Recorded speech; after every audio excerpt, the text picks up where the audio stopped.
All right, everybody, let's talk about everybody's favorite subject, home health scheduling. No, I'm just kidding, of course, because home health scheduling sucks. I mean, it really, truly sucks, right? Documentation, scheduling, those two things suck in home health. I'm going to be the first to tell you that. But here's the deal, it doesn't have to suck quite as bad. If you stick around and watch, I'm going to tell you all about how to make home health scheduling suck just a little bit less. So first, let's look at the barriers associated with the suckiness of home health scheduling. Well, the biggest problem here is that we have a lack of knowledge from patients. Now, I'm not calling patients dumb.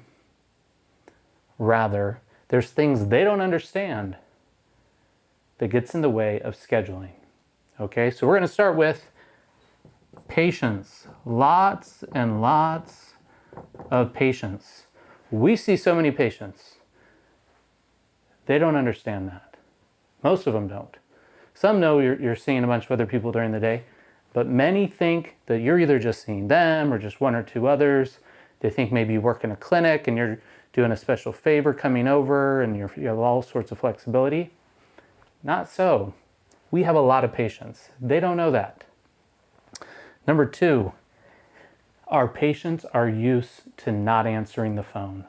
Solicitors, scammers, whatever it is, they're used to letting unknown numbers and names go to voicemail, be canceled, deleted, whatever it is.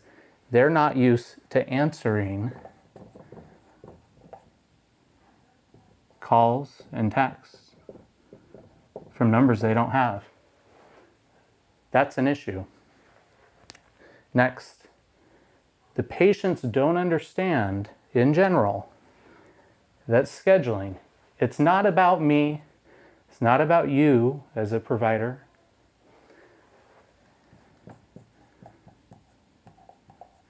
It's about them.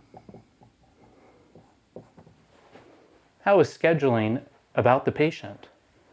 Right? It's my job, but how is it about them? If they need your services, which is what we're presuming since you're going there for home health, if they need your services, then without them services, they'll decline, they'll end up in the hospital, etc. So really, scheduling successfully is all about them getting better and reaching their goals. All right, so we know some of the main barriers with scheduling. Let's jump into the solutions. So here's what you're going to do. On the very first visit,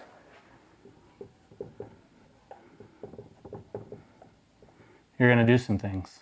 Now, before that first visit, when you're trying to schedule your evaluation or your start of care, it might be a pain. And to resolve that, it's going to have to come from higher up in your home health organization. The people getting the referral. Work before you. Those things are out of your control. What's in your control is everything that happens after you have an opportunity to meet that patient. So on the first visit, you're going to go over some things. You are first going to establish their preferred contact method.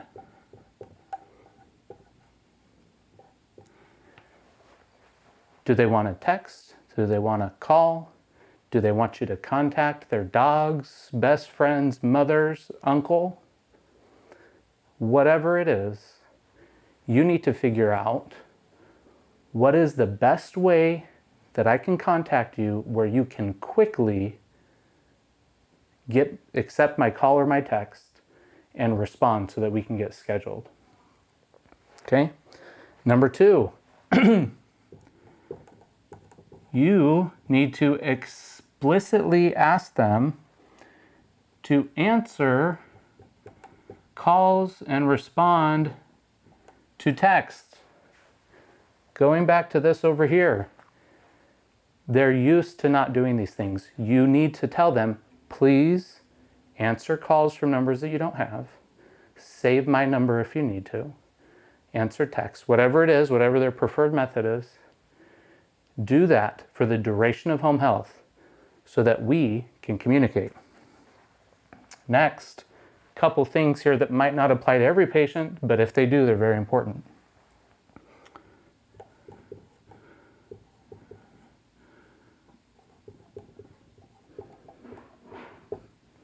If your patient's voicemail box is full, they need to delete it.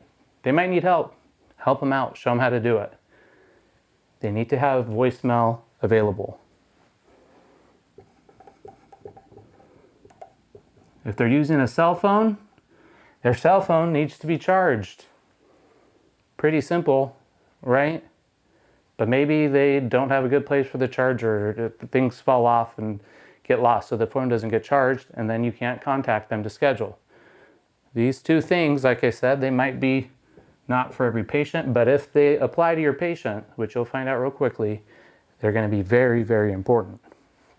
Number 5, and possibly the most important,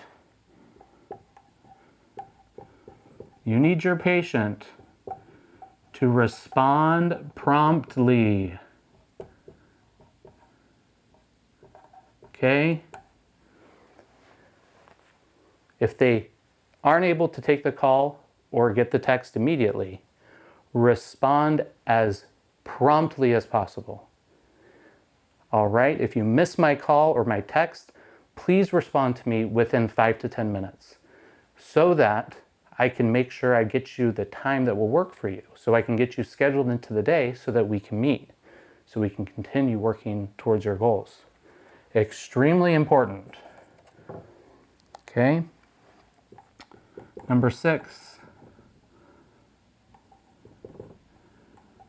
flexibility. They need to be available. 9 to 5, they should be available. This should go without saying. You insist, in order to get home health services, you do need to be available, okay, during normal business hours. Now, this is the rule. Are there exceptions? For me, yes. Most people, when hearing that, will be available and be flexible. Occasionally, you'll get people that still will not be flexible. And as long as that is a very small portion of your caseload, you'll be able to accommodate those things. So this is the rule. Maybe there's some few exceptions periodically to that rule. Last thing, you need to tell them when you will schedule. Okay? Are you going to contact them the night before, 2 days before, the week, Sunday of the week that you're going to see them, and give them times? They need to know when they can expect you to contact them so that they don't call the office and say, hey, Dr. Trevor hasn't scheduled with me yet. They need to understand, okay, I will be calling you or texting, calling or text, whatever it is they want. I will call or text you in the evening, the late afternoon, between 4 p.m. and 7 p.m., the day before I see you. Whatever it is, they need to know when you will call and schedule. That's it, folks. If you understand this and you implement these things, you're going to be able to schedule your patients, and it's going to suck a whole lot less. So I'll give you an example. You do your first visit, your evaluation. You get to the end, you say, hi, Mr. Smith.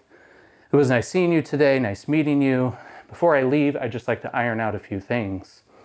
This visit to schedule you was easy, hard, couldn't schedule because you never answered and I just showed up.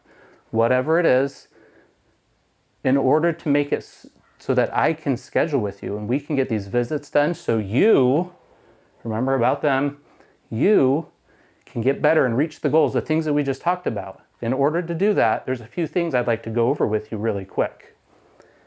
Go over these things, okay? Again, a couple of these may or may not be applicable to every patient.